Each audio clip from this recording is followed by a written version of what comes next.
a statement in Isaiah basically saying the world is falling apart.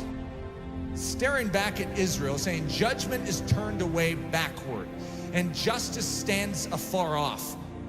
For truth is fallen in the street and equity cannot enter. What's a God to do? And he saw that there was no man, and he wondered that there was no intercessor. An intercessor basically means one who fills the gap. If you have a walled city and there is a hole in the walled city, just this little part that is like broken down, it's like a pile of rubble, and actually you can sneak through it. That there's a vulnerability in a time of war? If you have an enemy, what's an enemy looking for? The gate, to try and scale the gate?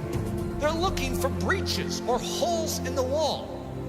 They're not stupid. They're not going to waste their time going through the front door when they can go through a side little broken down breach. So the enemy, by his very nature, is constantly watching the integrity of the wall. He's looking for holes. We have massive holes in our life that give the enemy access to do with our life what he sees fit to do. We can say, that's horrible, I'm a Christian. Yeah, you're a Christian with breaches. You are not supposed to be a Christian with breaches. One of the key definitions of Christianity could be a man or a woman whose walls are repaired, who is made strong. Why? So that they are useful to God and they're not just constantly inwardly fighting demons. They can be outward focused. God says to Israel, I will bless you so that you can become a blessing to the nations. God's pattern is to make you strong so that you're useful.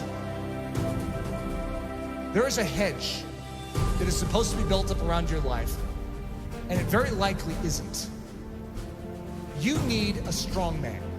You need someone who can step in and fight off that enemy to make you strong so that you can start focusing outward instead of on your own issues. Most of us as Christians, the church is so weak because we have literally less than 1% of our time that is able to focus outward because we are so caught up in our issues and our difficulties. Even the healthiest among us, we have issues. We have difficulties, whether it's relational, whether it's financial, whether it's health, we have issues. And there's a dying world out there. You know that estimated 150,000 people died and went to hell today? Let's think about this. What did we all do about it? Did we take a step forward in beginning to do something about it? Or are we just stemming the tide from our life falling apart even more than it is? We are living on the defensive instead of the offensive. What we need is the same thing God was looking for back then. The walls are broken down. The city is in disrepair. Israel is without a defender. Where's the intercessor? You know who Jesus Christ was? In a nutshell, he's the intercessor.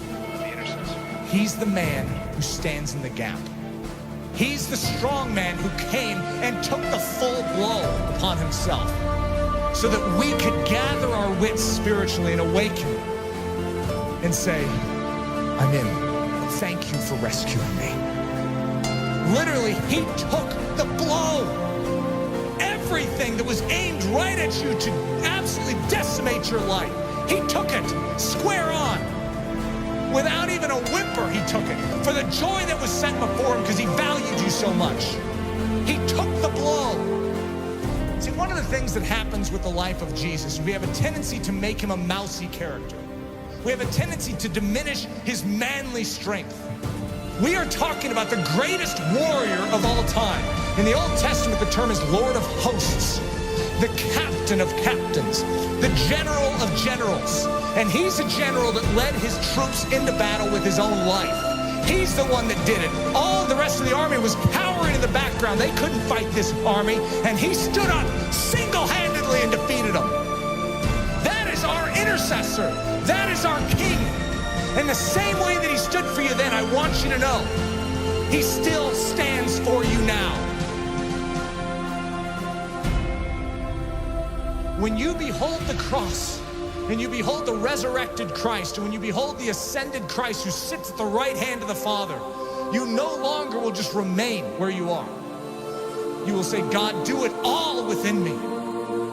For your glory, make me strong. Make me strong to give. God is looking for an intercessor, someone who will make up this breach. We need to become a body that is thinking about every single one around us, as opposed to ourselves. Coming to church going, I need to be prayed for this week. What about who can I pray for this week?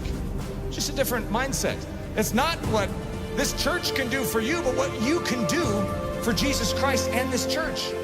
Think of that attitude shift, saying, God, you made this life and you have called me for more than just to save me. You have rescued me so that I can become a rescuer. Who needs rescued? Who needs help? Who needs me to stand in the gap and take the hit? That's the attitude. It's not your skin and how you can save it. It's how you can spend it for His glory. His glory. For His glory.